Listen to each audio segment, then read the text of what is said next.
누구도 대체할 수 없는 존재 린치핀 세스 고딘 지음 라이스메이커 출판사. 우리는 그저 그런 톱니바퀴가 아니다. 새로운 세상을 창조하는 예술가다. 언제까지 톱니바퀴로 살아갈 것인가? 누구도 대체할 수 없는 존재가 되려면 힘든 일을 해야 한다. 이것은 가장 훌륭한 의미에서 노동이다. 자신의 모든 자아를 일에 쏟고 성숙한 영혼과 개인의 장점을 필요로 하는 임무에 참여하고 적절한 사람과 함께하는 것이다. 린치피는 천재이고 예술가이고 선물을 주는 사람이다. 자신의 맡은 일에 인간성을 쏟아 붓는다. 그들은 자신의 인간성을 집에 두고 오지 않는다. 우리가 말하는 힘든 일은 힘을 써야 하는 일이 아니다. 차이를 만들어낼 만큼 용감한 일이다. 지난 시대를 지배한 최고의 신조는 평범한 사람을 위한 평범한 일, 평범한 일을 위한 평범한 사람이었다. 세상의 거의 모든 일자리가 평범하다는 사실은 당연한 결과다. 또 이를 얻을 확률을 극대화하려면 그러한 세상의 요구에 자신을 끼워 맞추는 것이 최선의 전략이었다. 우리는 모든 게임에서 이길 수 없다. 어떤 수를 쓰든 동시에 이길 수는 없다. 엄청난 책임감과 자유를 누리면서 꼭 필요한 사람으로 대우받는 곳에서 일하고 싶다면 감정 노동을 더 늘려야 한다. 그래야 톱니바퀴가 아니라 인간으로 대우를 받는다. 자신을 틀에 끼워 맞추기 위해 힘들게 일하지 마라. 결국 지역 소식지에 나오는 일자리나 얻게 될 것이다.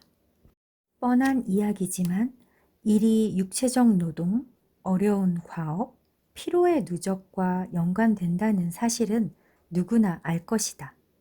하지만 우리는 좀 더 중요한 노동을 진짜 중요한 일에 쏟아붓는 것을 주저한다. 감정 노동이 바로 그러한 중요한 일을 해내는 중요한 노동이다. 감정 노동은 힘들다. 또한 쉽게 피할 수 있다. 하지만 우리가 감정 노동을 회피하면 우리가 원하는 가치 있는 일을 하지 못한다. 감정 노동이 필요한 자리에 마지못해 나가는 것은 이제 근시안적인 전략일 뿐이다. 시간이 흐르면서 그저 쉬운 일만 하는 사람에게 조직은 특별한 혜택을 지불하지 않기 때문이다. 장인이 자신의 연장을 닫거나 운동선수가 열심히 훈련하는 것은 전혀 놀라운 일이 아니다. 하지만 정보 노동자가 두려움을 무릅쓰고 자신의 기술을 개발할 때 사람들과 관계를 맺거나 자신의 일에 대해 이야기를 하거나 새로운 작업 방식을 발명하거나 영업을 하거나 난관을 헤쳐나갈 때 우리는 도대체 왜 그러는지 이해하지 못한다. 감정 노동이라는 어려운 작업 속으로 파고드는 것이 바로 세상이 우리에게 기대하는 임무라는 사실은 분명하다. 일이란 플랫폼에 불과하다. 그 일을 하는데 필요한 예술과 감정 노동을 하기 위한 플랫폼이다. 감정 노동은 선물이다. 선물은 주는 사람에게로 다시 돌아갈지니. 월트 휘트만. 감정 노동의 혜택은 자신에게 돌아온다. 회사나 사장은 물론 자신에게도 이익이 돌아온다. 누군가에게 웃음을 선사하는 행동, 인간적인 관계를 맺는 행동, 솔선하는 행동, 놀라움을 주는 행동, 창조적인 행동, 무엇이든 보여주는 행동. 이런 행동을 우리는 평생 아무 대가 없이 한다. 하지만 일을 하러 가는 순간 우리는 대개 누군가 시키는 일 돈을 주는 일만 하기를 기대한다. 이런 차이는 긴장을 유발한다. 일하지 않을 때를 위해서 감정 노동을 아껴둔다면 노동을 통해 기쁨을 누릴 수 있는 기회를 스스로 박탈하는 셈이다. 더욱이 일하지 않는 시간에도 감정 노동을 별로 할 수 없는 시대가 왔다. 지금은 하루에 8시간, 10시간은 기본이고 12시간 이상 일을 하기도 한다. 꼭 사무실에 있지 않더라도 전화나 인터넷을 이용해 일을 해야 하고 심지어 꿈속에서도 일을 한다. 자신의 진정한 모습, 자신이 꿈꾸는 진정한 모습을 만들어주는 인간적인 행동을 할 수 있는 시간은 별로 남아있지 않다. 이제는 일터에서 감정 노동을 하라. 선물은 본질적으로 상대방에게 대가를 바라고 주는 것이 아니다. 대가를 바란다면 더 이상 선물이 아니다. 감정 노동이라는 선물도 마찬가지다. 오늘날 우리가 살아가는 경제 시스템은 시키는 만큼만 하면 돈을 버는 자본주의적 아이디어와 더불어 감동을 전하고 베푸는 선물 경제, 기프트 이코노미가 작동하는 하이브리드 경제다. 선물과 예술과 감정 노동. 예술은 예술가가 창조한다. 예술은 고유하고 새롭다. 예술은 현 상태를 장식하는 것이 아니라 의문을 제기한다. 예술은 변화를 유발한다. 예술은 단순한 상품이 되어선 안 된다. 그것은 선물이어야 한다. 예술가는 아무런 보상을 기대하지 않고 널리 자유롭게 퍼져나갈 것이라고 충분히 예상할 수 있는 아이디어를 만들어내야 한다. 물론 예술의 물리적인 결과, 예컨대 그림이나 음악은 수십억 원에 팔릴 수도 있겠지만 돈을 지불하지 않은 사람들도 쉽게 즐길 수 있다. 예술은 예술 학교를 나와야 할 수 있는 것이 아니다. 미술관이나 무대에만 제한되는 것이 아니다. 대가 없이 줄 수 있는 고유한 아이디어는 모두 예술이다. 어린이집에 처음 아이를 맡기러 온 엄마를 행복하게 만드는 것도 예술이다. 온라인으로 포커를 즐길 수 있는 사업 모델을 만드는 것도 예술이다. 멋진 해저 터널을 구상하는 것도 예술이다. 무엇보다도 예술을 하기 위해서는 노동이 필요하다. 붓질을 하거나 타이핑을 해야 한다. 어려운 일에 도전하고 위험을 무릅쓰고 자신의 능력의 한계를 넓혀나가는 감정 노동이 필요하다. 누구나 예술가가 될 수 있다. 물론 때로는 돈을 벌어야 하는 무한한 굴레 속에 사로잡혀 우리는 아무 대가 없이 주는 예술의 본성을 잊고 살기도 한다. 감정 노동이 너무 어렵다면서 예술가가 되기를 포기한다. 스스로 비참하게 만들기. 일과 돈은 같다. 주는 만큼 일한다는 태도를 공식으로 나타낸 것이다. 나는 이런 태도를 매우 싫어한다. 이런 생각이 우리를 싸구려로 만든다. 매우 간단한 이 공식은 2가지 이유로 나를 고민스럽게 만든다. 첫 번째, 자신의 가치가 정말 그렇게 낮다고 생각하는가? 겨우 하루 몇만 원에 자신의 모든 시간을, 삶을 저당 잡힐 것인가? 자신의 시간을 돈을 받고 기꺼이 팔려고 하는 순간 자신 안에 잠재해 있는 예술가가 되는 일을 멈추고 만다. 둘째, 이로써 끝난 것인가? 상호작용은 더 이상 이어지지 않는가? 주는 만큼 일한다면 하루의 일이 끝나는 순간 서로 더 이상 줄 것도 없고 받을 것도 없는 관계가 되는 것인가? 이렇게 계산이 끝난다면 이 둘 사이에는 아무런 유대 관계도 생길 수 없다. 지속적으로 관계를 맺을 필요도 없다. 일용 노동자에게 일을 주는 사람은 일일 고용자뿐이다. 추운 새벽거리에서 자신에게 일을 줄 사람을 기다리는 신세를 면치 못할 것이다. 단 하루라도 자신이 하는 일의 의미를 소중하게 여겨야 한다. 오늘 하루를 생산적으로 보내야 하는 이유는 누군가가 나에게 높은 값을 지불하기 때문이 아니다. 그것이 나 자신에게 주어진 단 하나의 유일한 기회이기 때문이다.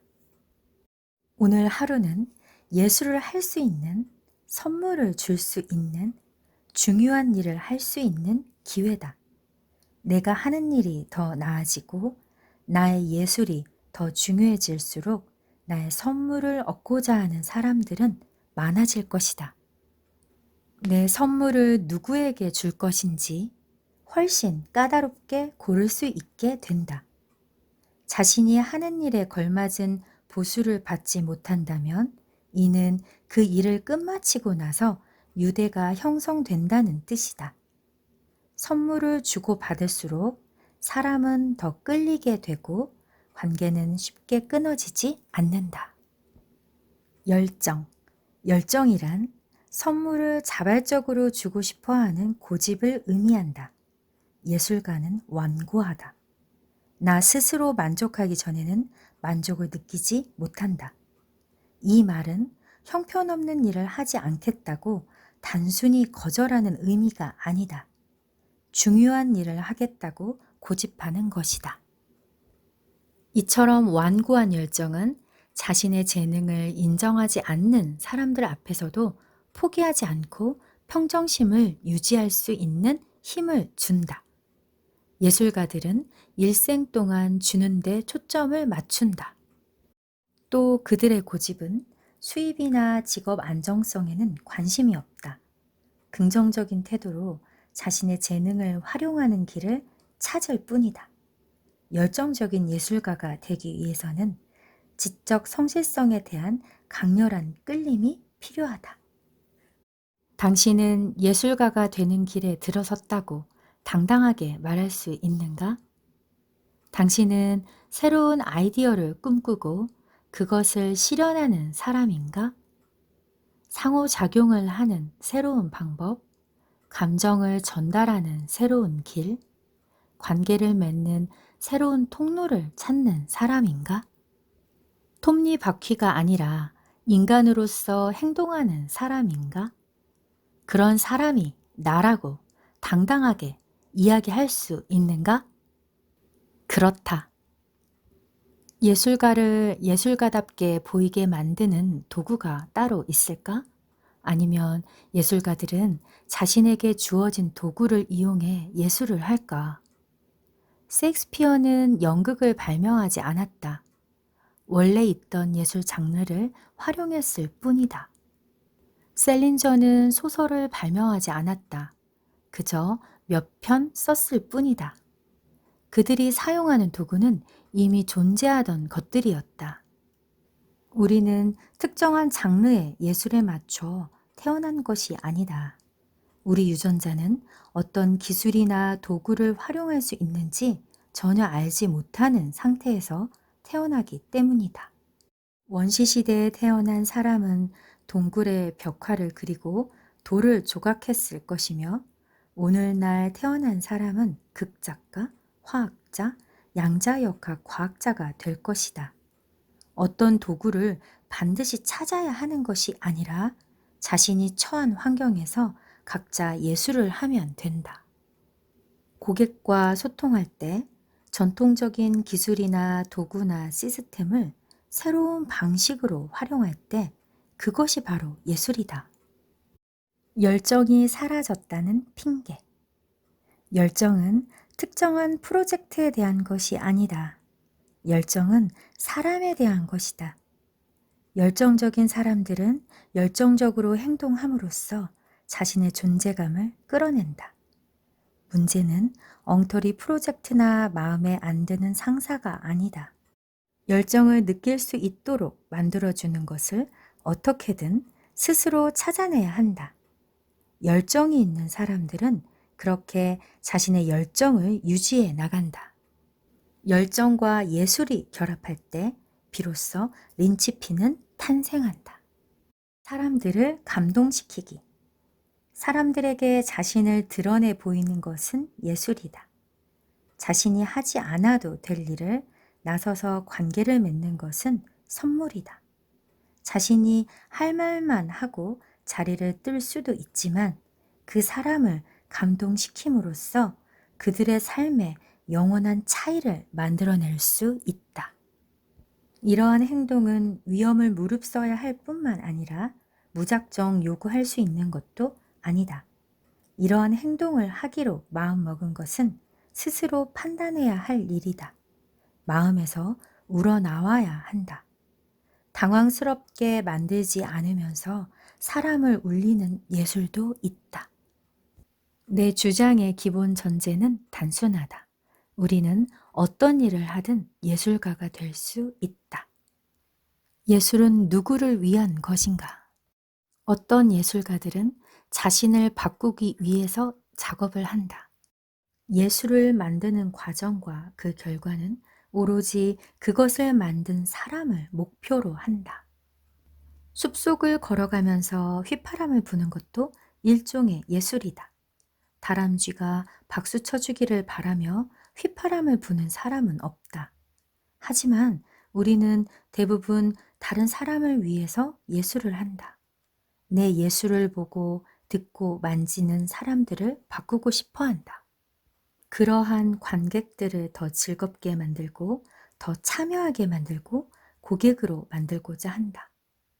자신이 어떤 사람을 위해서 일을 하고 있는지 아는 것은 중요하다. 그것은 두 가지 이유 때문이다. 하나는 청중을 알아야 자신이 하는 일에 타깃을 설정할 수 있고 효율적인 피드백을 얻을 수 있다. 다른 한 가지 이유는 어떤 사람을 무시해도 좋은지 알려준다. 모든 사람을 위해 예술을 하는 것은 불가능하다. 목표가 너무 많으면 혼란스럽고 끊임없이 잡음이 일어난다. 모든 사람을 위한 예술은 평범하고 개성 없고 비효율적이다. 자신의 관객을 정확하게 설정하지 않는다면 그렇게 만든 예술은 형편없고 괴팍한 비평가들의 먹잇감으로 전락하고 말 것이다. 그것은 낭비일 뿐이다. 자신이 선택한 관객에 초점을 맞추고 그들의 이야기에 귀 기울여라. 다른 사람은 배제하라. 그대로 밀고 나가라. 그들을 행복하게 만들라. 다른 사람들이 뭐라든 신경 쓰지 마라. 이 책의 첫머리로 돌아가 보자. 사람은 누구나 적어도 한 번은 천재였던 적이 있다. 누구나 한 번은 어려운 상황을 헤쳐나올 수 있는 날개를 찾고 발명하고 창조했다. 그런 일을 한 번 해냈다면 또다시 할 수 있다. 예술은, 적어도 내가 정의한 예술은 자신의 인간성을 활용해 다른 사람의 변화를 이끌어내고자 하는 의도적인 행동이다. 그러한 예술을 어떻게 할 것인지, 어디서 할 것인지 결정하는 일은 자신이 처한 문화적인 환경에 따라 달라진다. 예술 중에서도 창조하기 쉬운 분야가 있는 것은 명백하다. 비행기 승객들이 적절한 순간에 흐뭇한 미소를 짓도록 만드는 것은 다른 예술에 비해서 상당히 적은 노력만 들이면 된다. 반면 아카데미상을 받을 수 있는 영화를 만드는 일은 선택된 소수의 사람들만 할 수 있다. 위대한 소설가는 태어나기도 하지만 만들어지기도 한다. 하지만 예술가가 되기 위해서 기인이 될 필요는 없다. 나는 지금 당신에게 총명한 영화 감독이 되라고 이야기하는 것이 아니다. 손만 뻗으면 잡을 수 있는 예술을 창조하라고 말하는 것이다. 왜 사람들은 그런 일을 그토록 두려워할까? 그것이 궁금하다. 당신은 왜 어제 회의에서 한마디 말도 하지 않았는가? 동료들과 대화하고 상호작용함으로써 새로운 길을 찾을 수 있는 기회가 있었음에도 그렇게 하지 못하도록 잡아끈 이유는 무엇인가? 1년 동안 컴퓨터에서 썼고 있는 새로운 프로젝트 제안서를 끄집어내지 못하는 이유는 무엇인가?